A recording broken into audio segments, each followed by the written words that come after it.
Uku. Hi, it's Kim today. I am back with our mini series. But before we get into that, I have some good news to share.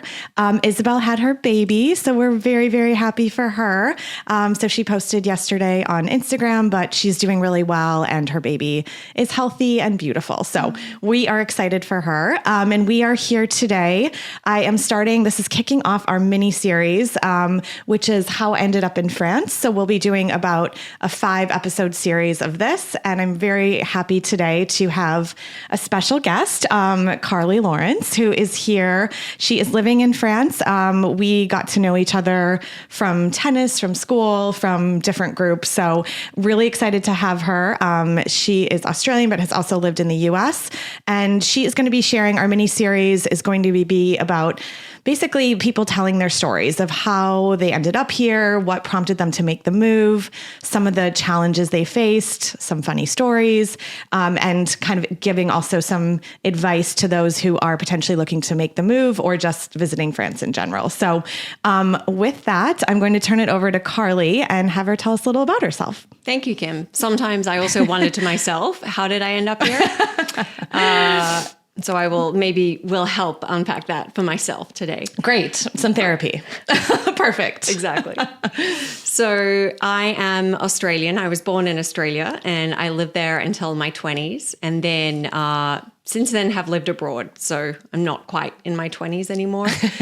So first I moved to the UK for work in London for many years, met my husband there. He's American. We ended up in New York for 2 years. That became 12. Oh. And then felt ready for a change and then ended up here. And we have 2 kids. I have twin boys who are now 10, who just started middle school here. And we moved to France a year and a half ago, a little over a year and a half ago. So tell us what kind of prompted the move? Like you were in New York, you were there during COVID, you'd moved outside of New York City, right, for a bit.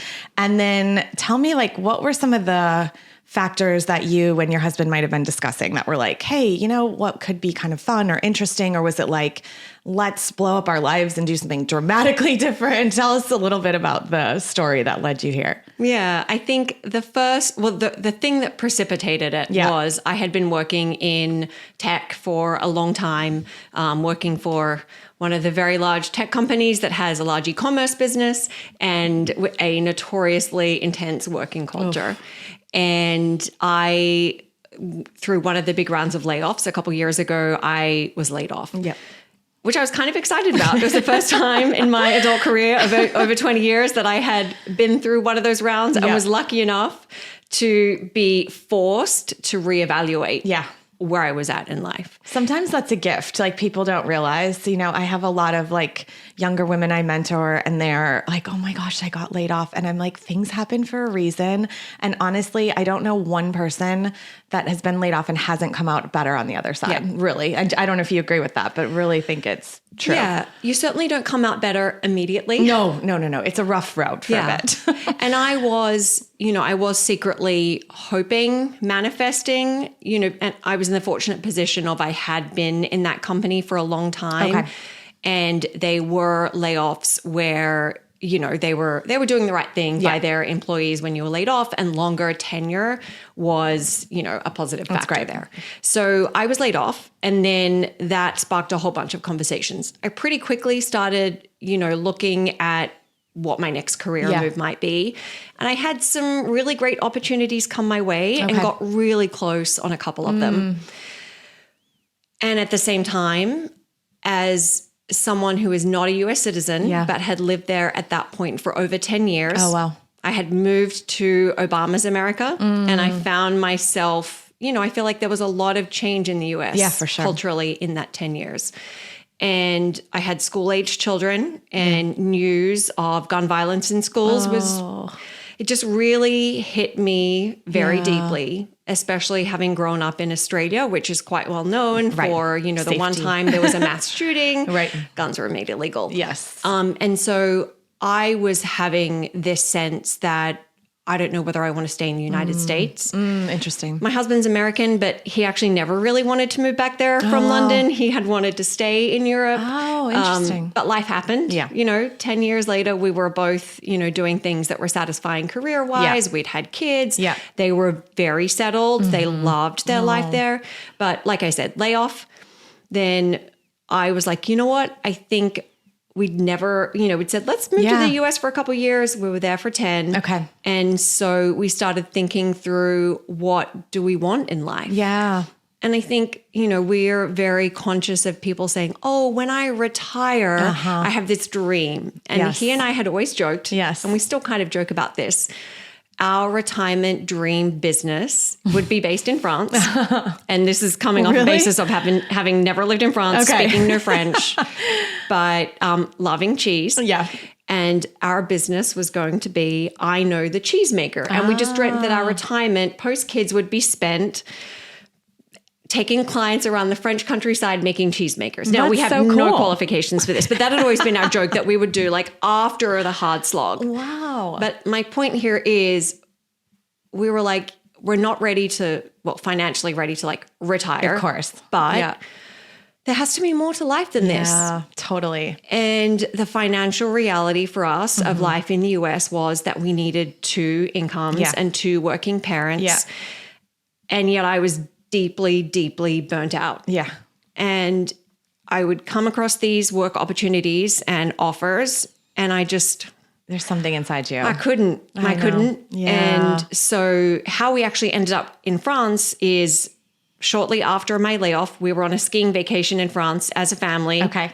And met up with my husband for lunch. He's a better skier. We met and I sat down there, and halfway through a bottle of champagne, I looked at him dead in the eye and I said, we need to move to France. And quite specifically, I said, and we should move to the south of France. We should move to Aix-en-Provence. And I have a lot of crazy ideas. But had you been there? Like how did you just concoct this in your head? I had been to Aix for 2 days as a 20-year-old backpacker. Okay. And we knew one family who had moved to Aix. Okay, got it. And so they had sort of planted the seed, but really there was no logic behind any of this. So it started as a crazy idea. I have a lot of crazy ideas. Normally he looks at me and he's like, I'm just going to cache this one in the crazy idea file, never to be spoken of again. Okay, so you kind of know. But in that moment, he didn't put it in that file. He was like, And so the conversation went from there. And I did a lot of the research into like how visas could work. Right.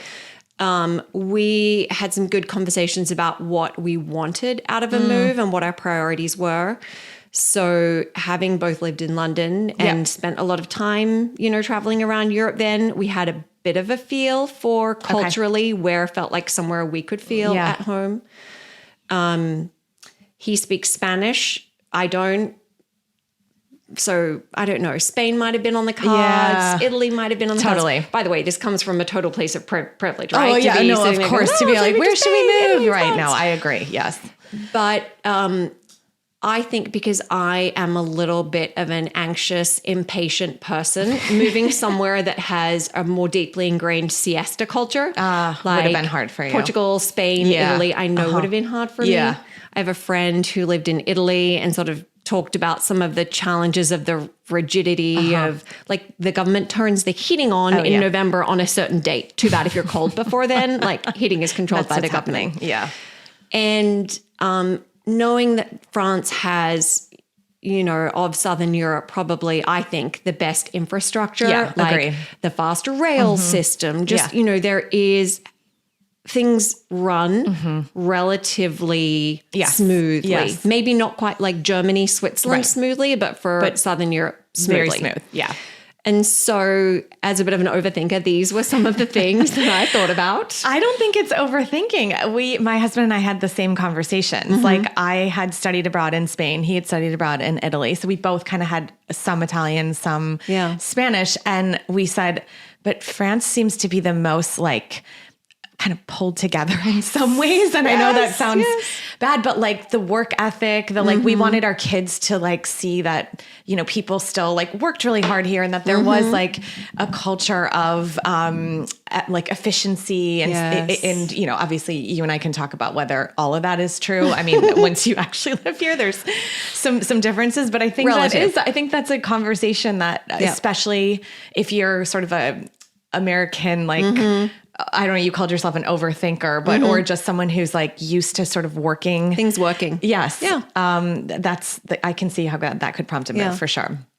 Yep, absolutely. And then, you know, so that one family who we knew who lived in X, the snippet that they had shared as to why they had picked X sort of felt like it connected with us. They're like, you know, there's a big international community. There are international schools. Yeah. And the people are kind of interesting. You know, they've met like a really wide range of people, and that felt like what we were looking for. Yeah. That's great. And then I think location-wise, the sun, sunshine, and, you know, access to the Alps for like both summer and winter sports. Yes, it's pretty amazing. The location sold us too. Yeah. Like you can get to the sea and the mountains all within less than 2 hours. So, and our first year here, we had, so during April, there was one weekend that we were skiing in the Alps, and the following weekend that we were swimming in the Mediterranean. And I was like, this is kind of the dream. This is, totally. I still pinch myself. Oh, I really do. I do too. Even there's like little moments it hits you. Like even before we recorded this, like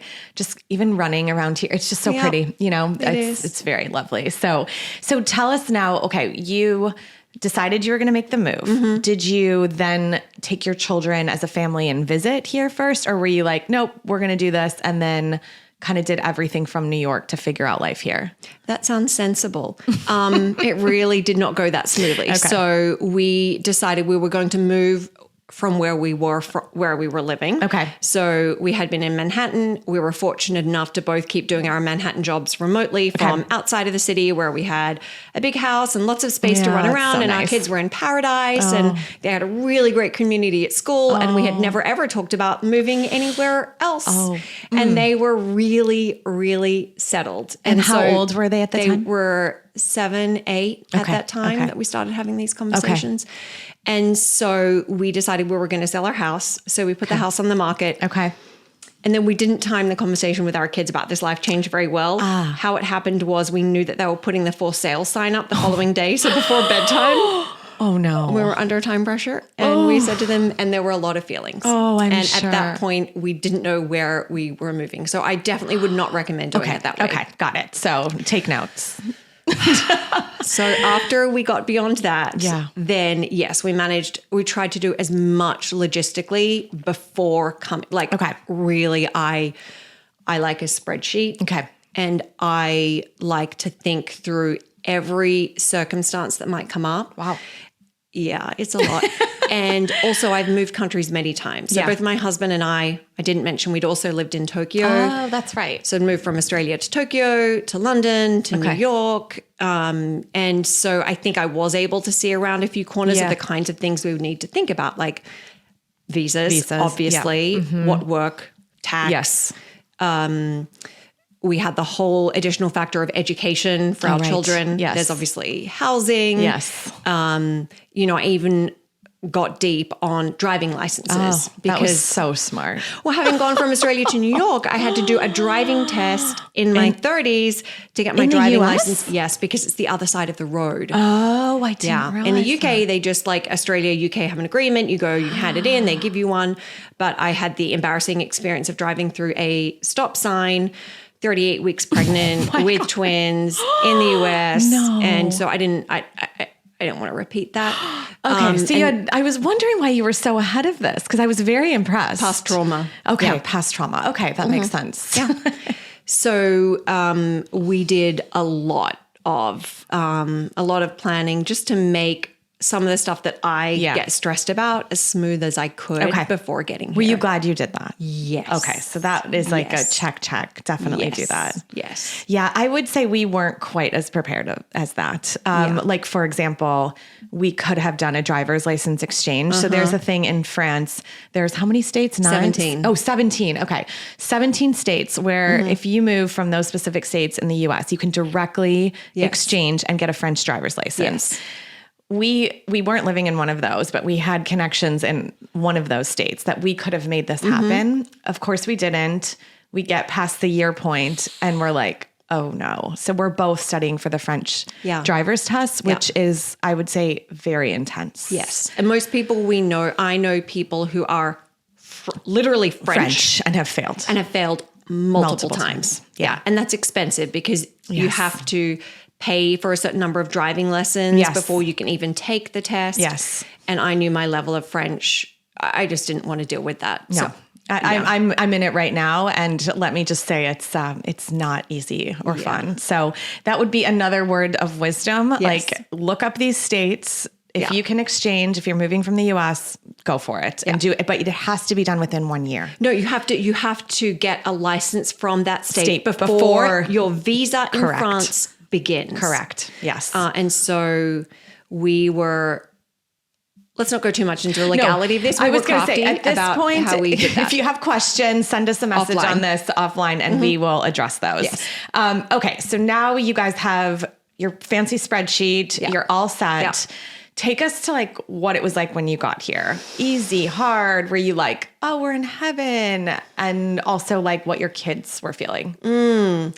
So we made the move in January. Okay. Halfway through the school year, like straight after Christmas, basically. I wouldn't recommend it if you're moving abroad with kids. Starting at the beginning of a school year has a lot of advantages, which we found out the hard way. Okay. Also, we had rented our house from a WhatsApp video tour, 5 minutes long. Cool. Yeah. So we didn't know a lot about what we were walking into. And when we arrived in our house, the heating was broken and the owners were traveling and not available. And so it was cold, dark, and miserable that they said that. Okay. So it was bumpy. Yeah. And at that point, had you taken some French classes? Did you know any French? Did your boys know French? No. Okay. So anything you did, we were like, all right, we've got to just hope someone can speak English and help. Okay. Would you advise that? No. Okay. I mean, it definitely lit a fire under us to really get onto quickly. The French. Yeah. We did a bit of Duolingo. It doesn't help at all. I have some feelings about that. Okay. But I also think, so I started intensive Alliance Française classes after getting here. Yes. And I find it much easier to learn when in you're the immersed. environment than... So I don't know whether I necessarily would have done that differently. We were fortunate that our landlord spoke English. Okay. So and you so had that. When they did come back from their vacation, they were able to fix the heating for us very quickly. Okay.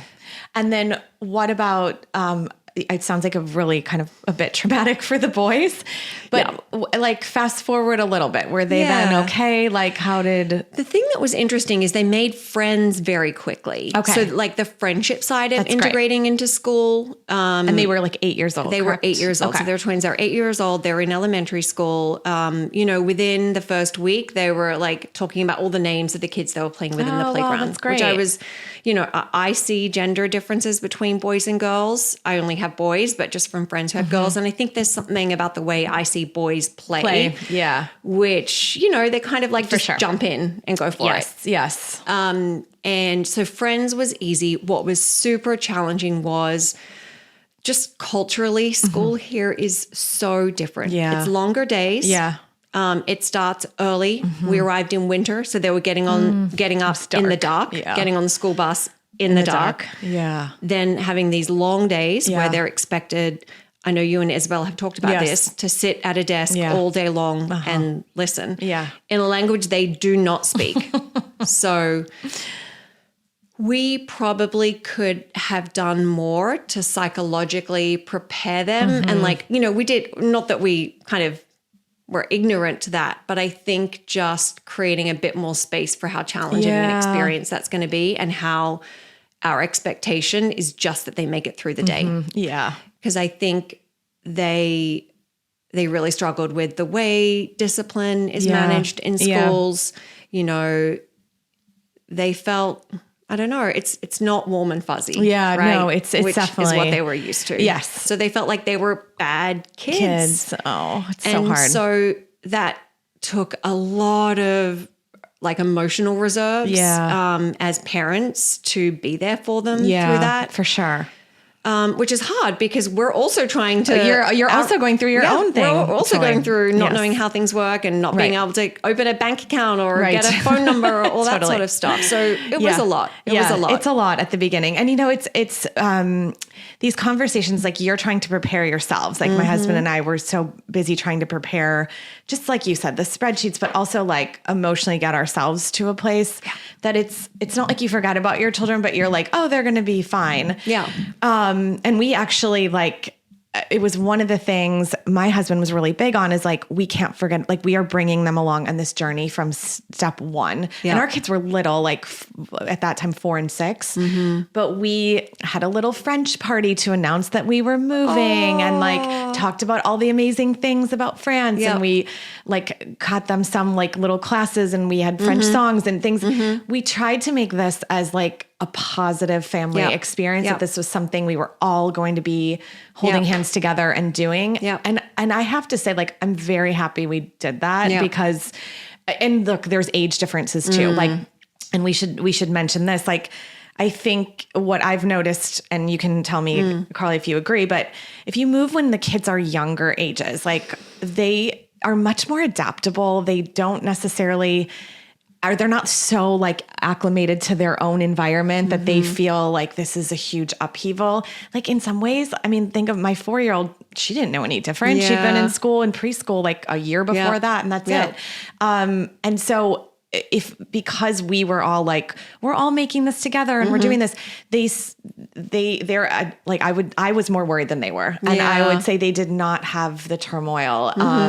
But I've heard there's so many different stories. I think it depends on the age and the children and all of these things. And it's just hard to know. It's hard to predict. But I think and tell me, maybe there's like a happy ending. It feels like your boys now absolutely. are like very adapted and like happy here. I mean, they're not going to come up to me and say, Mom, this was the best decision you ever made for us. And I don't expect that. But they did stop telling us that we were ruining their lives. Maybe 6 to 9 months in. Okay.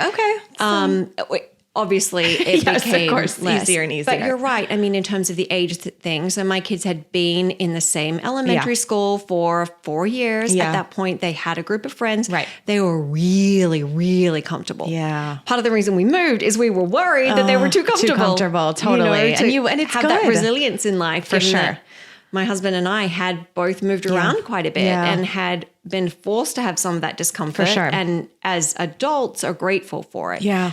We knew that the payoff is long term. Right.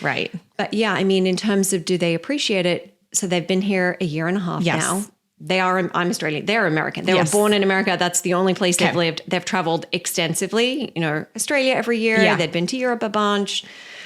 But when we were back in the US this summer, we went back to where we used to live. They went to the summer day camp that they used to go to. For me, it's important to keep those connections with their friends. So we were doing all of that. Okay. And one of them looked to me and said, "It's changed here. It's not as good as I remember." And I said, "You know what, buddy? You think about this." I said, "Do you think it's changed here, or do you think you've changed?" And he just looked at me. I know. And I think he also then, like with his old friends, sort of had this novelty factor. He can speak this other language. Totally. And he has had all of these experiences. Yeah. And if anything, it almost gave him like a little bit of a sense of like, oh, wow, like I've done all this stuff. That's so cool. And they've just like stayed been here. Yeah. That's very cool. That's like so rewarding to hear, you know, like you sort of need those moments when you're going through the hard moments, and you got to keep those in your mind. I think that's super important. So that's it sounds like that's one of the rewards. Like what else would you say is like kind of been a rewarding part of moving here? Yeah. I mean, I think to your point before, we certainly did not prepare as well with like French parties and stuff as a family. We did come here for a few weeks in the summer before, and they went to like a little camp here that's perfect. for a few weeks. We never did any of that. Yeah. So that was, I don't know if it helped our case or not. So TBD on that. Yeah. But, you know, I think a huge reward is this is something we have experienced together as a family, and for sure overcome all of the challenges together as a family. You know, the kids, both my husband and I have been learning intensive French, but the kids just from immersion speak way better French than us. Same with mine. Yeah. And so that's just a fun thing we joke about. Like they get embarrassed when we're out in public, and I will, you know, try and do something like, "Oh God, Mom, your accent is the so accent." That's what my embarrassing." kids always say too. Like my daughter will close her, like put her hands over her ears and so just stop talking in French, Mommy. Yeah. So we can have a little laugh about that. That's what great. else? I did write some notes that I thought a lot about in terms of the rewards. Yeah.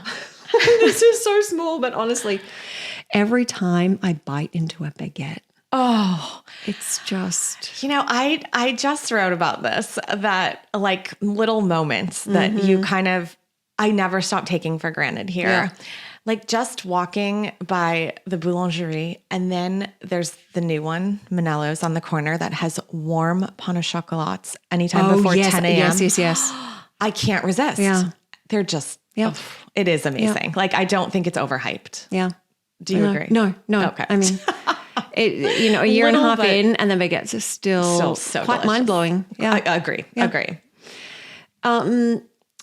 I also, this is something I had hoped for with choosing X specifically, knowing it has quite an international community, but just really people who I wouldn't have otherwise been meeting every day, you know. Interesting. Just the random conversations you have. I was chatting with a guy I met the other day who's trying to figure out his child has a horse in another country because they're really into horse riding. Wow. How one moves a horse from one country to another country.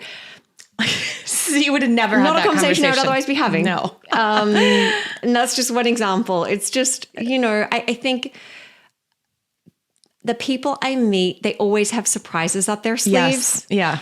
Yeah.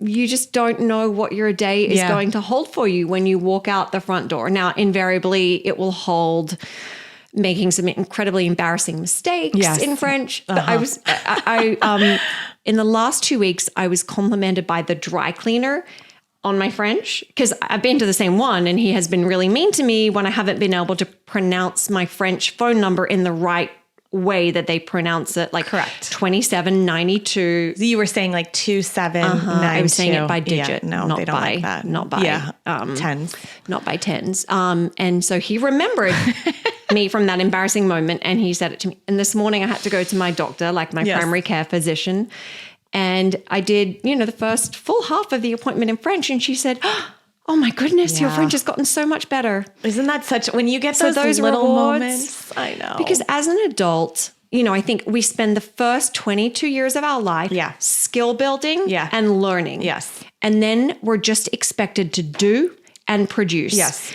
And it uses your brain in a very different way. And I want to live until I'm 100 at least. And I think a lot of that is your brain needs to keep growing and expanding and learning. And I have been so humbled as an adult by this experience. Same.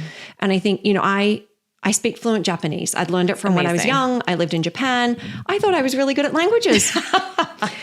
It turns out that you just have a real leg up when you learn them as a child. And I've been incredibly humbled by learning French as an adult. Yeah. I have, continuing with my French lessons. I'm so impressed. You're doing Alliance Française, right? Tell us about what that like is. Like, is it a group class? Like, what are you doing there? I've done both one-on-one classes and group classes. And I found that for me personally, I prefer the group classes. I just find that works better. It's 20 hours a week. So it's a big commitment.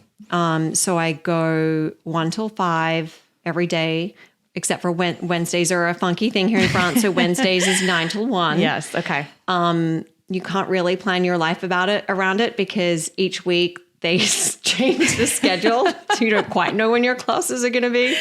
Just one of the joys. One of the joys. And so you are put in a group with people at a similar level to you. You have to take like a little assessment before they put you in a group. And then it's just, for me, it's immersion. I really like the teachers there. Great. I found they're really good. And I do it in what I call sprints. Okay. So I'll do like 4 weeks of the intensive, and then my mind starts to fritz. Yep. And so then I need a bit of a break. And then essentially, because the groups are sort of moving at a certain pace, then you're sort of forced to wait like another month or a few months until there's a group at your level again. But that has worked well. That's great. No, I'm impressed. It feels like the language here is both a huge challenge and can be really rewarding. Like once you've kind of started to make progress. And I think that's one of the things after 2 years that it becomes, you have fewer and fewer of those like really awful, embarrassing moments and more of the like, oh, I can actually get myself through these situations. Like I could now say with confidence, I could probably get myself through just about any situation. That's amazing. But I mean, there's still some things that I avoid. Well, I was going to say, it's not like I'm enjoying them, but I avoid less, which I think is like, because I used to never like call a restaurant to make a reservation, like little things. I wouldn't go to a doctor that like didn't speak any English. Like now I'm more willing, if it's like a better doctor, I would probably go for that over someone who spoke English. Yeah. So little things, but I'm glad. I think we've talked about this before, but it makes a difference to learn the language here. Yeah. Yes, absolutely. Okay. Let's jump a little bit. I always love like a good fun story or just an embarrassing moment or any experiences like that you've had here. Yeah. And it's hard to think of a specific one because I embarrass myself constantly. That is part of the experience of living here. So these are just more some observations that I realized in the moment have surprised me. Okay. And that maybe we might want to find a window into French culture by what these reveal. One is cigarette break culture. Oh, yes. Very normal here. I had some friends visiting from the US and we put our kids all into the same like summer day camp. Okay. And so there was a morning drop off every morning. And part of what's interesting is that the drop-off window is wide. Like drop your kids off anytime between 8:30 and 9:15. Oh, yeah, we have that. Okay, this is in France, right? In France, and one of the camps. Yes. Okay, yeah. And so what's interesting about that is essentially what that symbolizes is the building will be unlocked from 8:30 a.m. And then the staff will tend to your children starting from 9:15 a.m. I think that's about right. Yeah. Which is a little different than, what I had experienced in the US where, there's like very intense sign-in processes and, you like someone physically takes responsibility for your child from the moment they arrive. Yes. So that is quite different. And what we learned is often happening in that 8:30 a.m. till 9:15 a.m. window is the person whose job it was to unlock the front door so that children could go in. They're having their cigarette break during those hours. And their cigarette break finishes at exactly 9:14 and 59 seconds. And so I laugh at it now because I actually really like the casualness of it. Like at that particular place, once the building is unlocked, there is a ping pong table. Yeah. And my kids are welcome to just walk in and play ping pong. Yes. And that's it. And they're safe. No one is coddling them. No. And it's just different. My friend who was visiting was like, that woman literally is just, I hope she doesn't listen to this podcast, is literally just smoking cigarettes nonstop for those 45 minutes. I'm like, she is. My favorite is like my children's bus leaves earlier than your children's bus, but it leaves exactly at 8:05, and the bus driver is outside of the bus, 1,000% having the that cigarette entire break time until probably 8:04 and 59 seconds as well. Yeah. So it's like, but when my kids started first taking the bus, I was very nervous, and I was like, they're gonna get on this bus, and this guy's just like smoking outside. He's going to take responsibility to drive my kids to school. But I think you let go of some of the like innate fears that we have in the US. And I forgot that. Like I visited the US this summer, and I was acting like I was still here, meaning giving my kids more freedom to like, oh, if you want to go in that aisle in a store, I'll be in this aisle, like no big deal. And I was with my mom and she goes, what are you doing? What, they can't be 4 aisles over. You don't know who's in this grocery store. It just, you forget that, I guess now here I take safety a little bit more for granted, which good and bad maybe but I just applied that same mentality to the US and you kind of forget you can't do that. So I hear you on that. Like at first it's shocking and then you kind of like appreciate the freedom. And the children like the freedom. Absolutely. Yeah. Because the same with pickup time. They just have an hour free at the end of the day to play ping pong until a parent comes. Yeah. And they're not, to your point, like coddled or being hovered over. Yeah. And I think I'm hoping, but tell me if you agree, that it's not making our children as like fear-based as like, I feel like some of the children would have a tendency to become in the US where they're constantly being told like, don't do this, or you have to sit here, or watch out for that person, or this isn't safe, or, and so I'm appreciating that about letting my children sort of be free and free of that fear mindset. I'm hoping they know they need to be responsible for themselves. Of course. Yeah. And that is a big thing in France. Like children should have executive functioning skills at a young age. And I think honestly, maybe that's a good thing. I mean, there's pros and cons. I certainly know that my kids came from a school environment where, they were, what's the best way to describe it? I think everything they did, they were told was exceptional. Oh, like they were like sort of, it was so good. Yeah. And that doesn't happen here. No. You don't get praised just for existing as a child. And I'm not saying either approach is right or wrong, but just for them to have the exposure to all of it. And I love the little conversations we have around that, like, for sure. Oh, wait, you got in trouble at school today for doing something so minor, so minor. Yeah. And I think, I then love the conversation we have around that. I'm like, I tell them, I don't see it as black and white. Yeah. Let's think about why in the context of school in France, it happened that way. I know it would have been very different at school in America because they're coming from that perspective. And we just talk about some of those kinds of things. We talk about it too. We've had a challenging time, I would say, with kids' activities, like after school activities in the French system, because like my daughter trying ballet as a 4-year-old is treated as if she's going to become a professional ballet student. And she's already like 17 or 18 on her way to her first large performance. It's so strict. It's so there, it's not meant to be fun. No. And I think that's where I miss the US, things like that, where the activities are actually meant for a child's enjoyment, not so that they can grow up to become professional XYZ, things. So I hear you on that. I think this is where I'm always like, take the best of both. Yeah. There's somewhere in between that would be a real win. I hear you. Yeah, we had a similar experience with soccer. Oh, yeah. Football. Yes. Yes.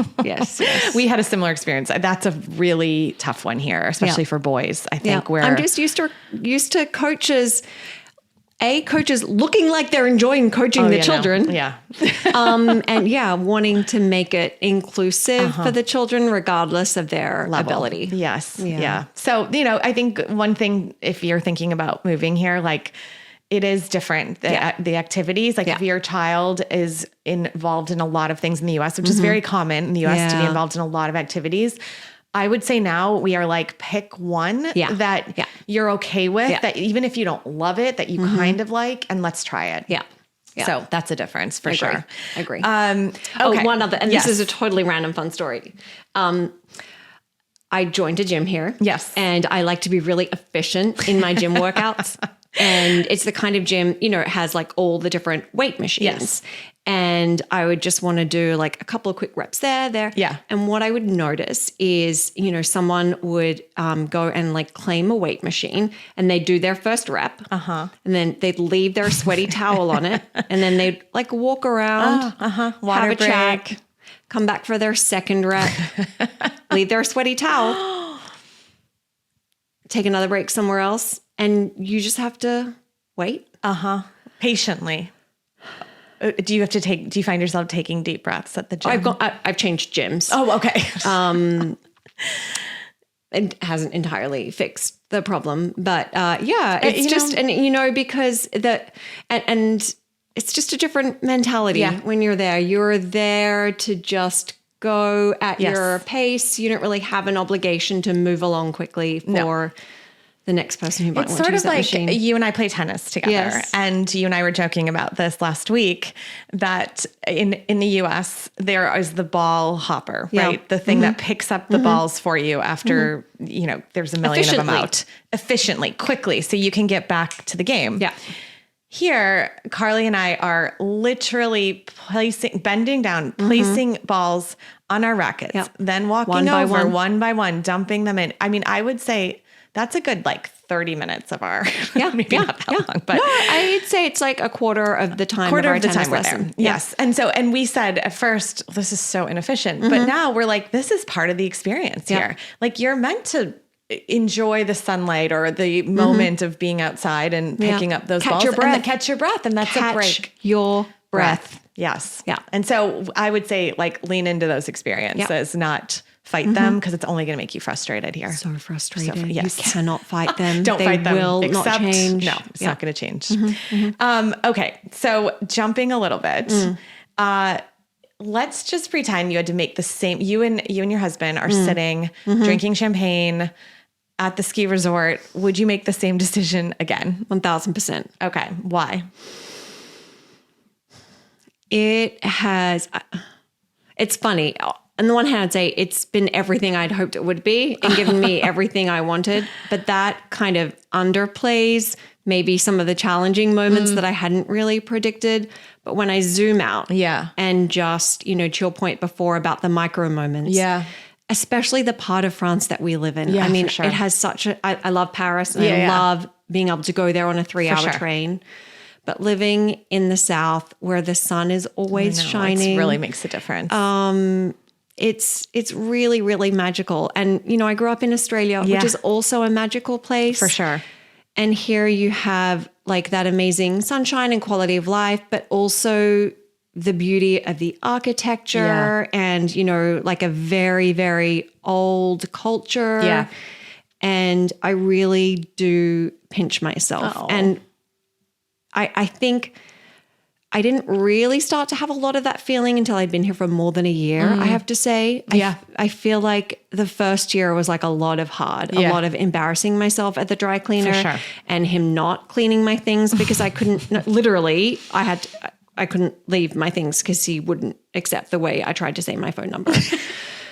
And so having gotten over through the other side of a lot of that hard stuff, now I'm at the point where I'm like, yes. You appreciate it. Yeah. A year in, I was still 50-50. I don't know if I can keep doing this. Maybe it's just easier to go back to comfort. And listen, I've lived in Tokyo. I've moved abroad so many times.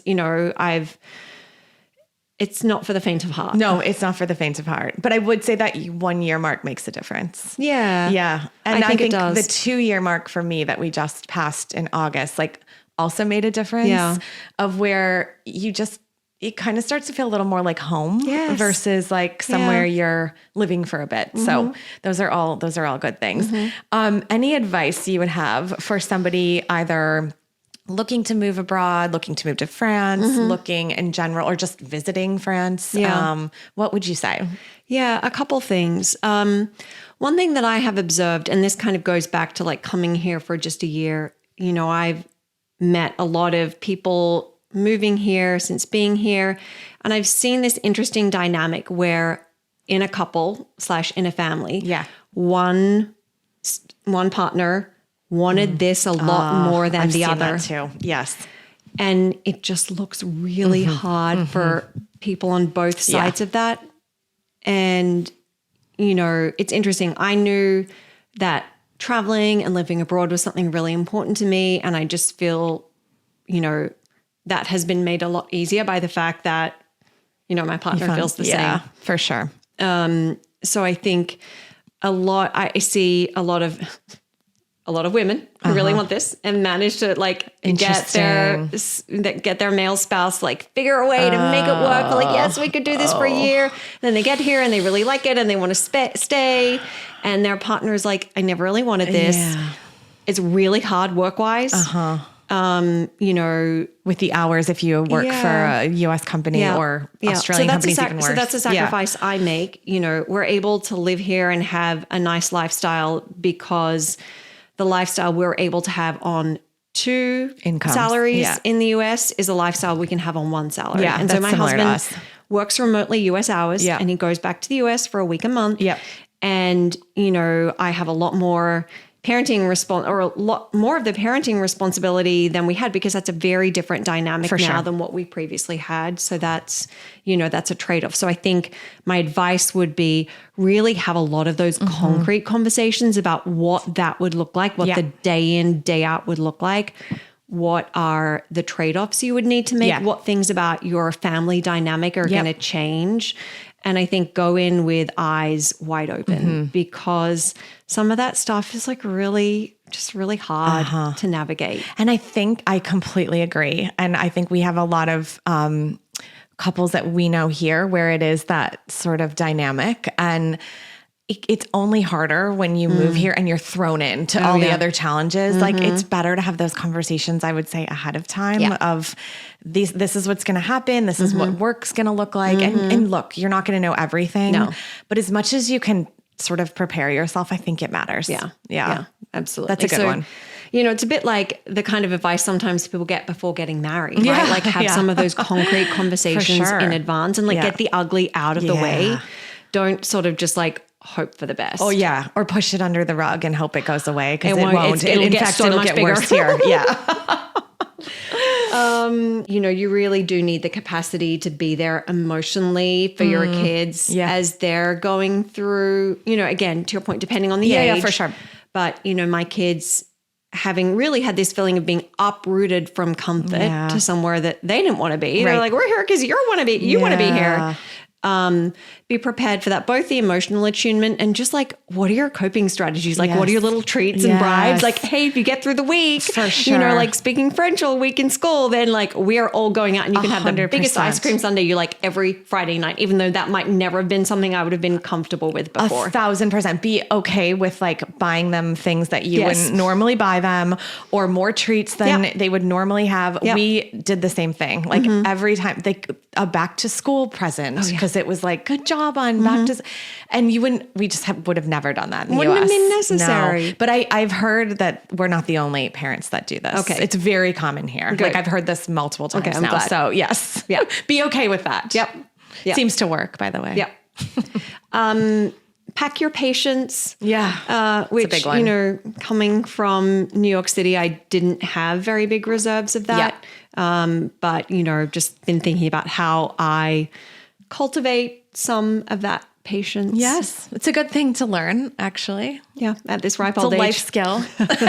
It's a good life skill. Yeah. It's good for children to learn, actually, that they can't have everything they want on a dime or that everything's not at their fingertips. Like I think of, this is like sad to say, but sometimes in the US we would order from like 2 or 3 different like places for food delivery because it was like someone wanted this and someone wanted that. We're eating one thing. It's probably going to be French food and you're going to be okay with it, know? So and it may or may not arrive. Oh yeah. And don't plan on food delivery here, really. It may be pizza. Pizza's the easiest. Yeah. Although I don't know. I feel like Uber Eats is like feasible here. Yes. Okay. Any other advice? Eat the baguettes. I know that there is like a real tendency to try and avoid gluten or avoid like dairy. It's not worth it here. It's too complicated because like no menu changes or substitutions, whatever. And I had a fun little situation with a friend who was visiting from New York. We're both ordering from a menu. I was ordering the salmon. She was ordering the tuna. Yeah. She really liked the sound of the side that came with the salmon, but she really wanted the tuna. No. And she said, I'm just going to ask. And she speaks French. And I said, they're going to say no. I said, they're going to say no. She's like, no, I'm going to ask. I'm feeling good about this. And I was like, Good luck. And what happened? What do you think? No substitutions. No. You know, that's interesting. We had visitors who were both gluten-free and we're like, where are we going to take them? What are we going to, because it's just not as common. And the woman was like, you know what, I'm going to try it here because I heard it's like actually less processed and things. And shocking, she was fine. Yeah. And so I've heard that because of the way the flour is processed, like the Roundup, all of it. So I don't know. There's something interesting. It could be maybe, but also don't ask for substitutions. No, absolutely not. You're wasting your precious mental ability to get those French words out if you're asking for the substitution. Take it as it comes. And also eat lunch between 12 and 2 and dinner after 7. Yes. We often have visitors who go to Spain first and then come from Spain here. So they get into this whole siesta culture and they're like, yeah, well, you know, we all do everything late. And then at 2:30 p.m., they're saying to me, where can we go for lunch? And I'm like, nowhere. They're like, oh, we'll find something. And again, they're like, oh yeah, we'll find something. They walk home starving. Yeah. Or vice versa, Americans or Brits that visit and we eat dinner at 5:30 with children. No. And they're like, can we go out early? I'm like, I'm really sorry, but like nothing's open till 7:30. There's really nothing open. No. So your children have to stay up or we'll have to order something like pizza. So yeah, I would say back to our original conversation, like you have to sort of let go of the expectations of like, this is how I'm used to doing things. Therefore, I'm going to continue that pattern just in a different country. It doesn't work here. Like even you have the to be okay expectation with that I can negotiate. Like I can use logic it would be so easy to take the side from the tuna and put it on the salmon. Like literally you have the ingredients, they're in the kitchen. I know it's doable. Right. Don't try and use logic. No, it will not work. It's the cultural, like that's how it is. That's how it is. And be okay with it. But so if you're on a journey of just patience and learning to accept what is, France is amazing. And also I would say like the growth opportunities on yourself, your family, the cultural experience, like there's so many, I would say, and tell me if you agree, that the benefits outweigh the challenges. Absolutely. Like I wouldn't still be here otherwise. Awesome. Well, thank you so much, Thank Carlie. you. This has been so nice much fun to have you. Yes. And with that, we'll say au revoir. Au revoir.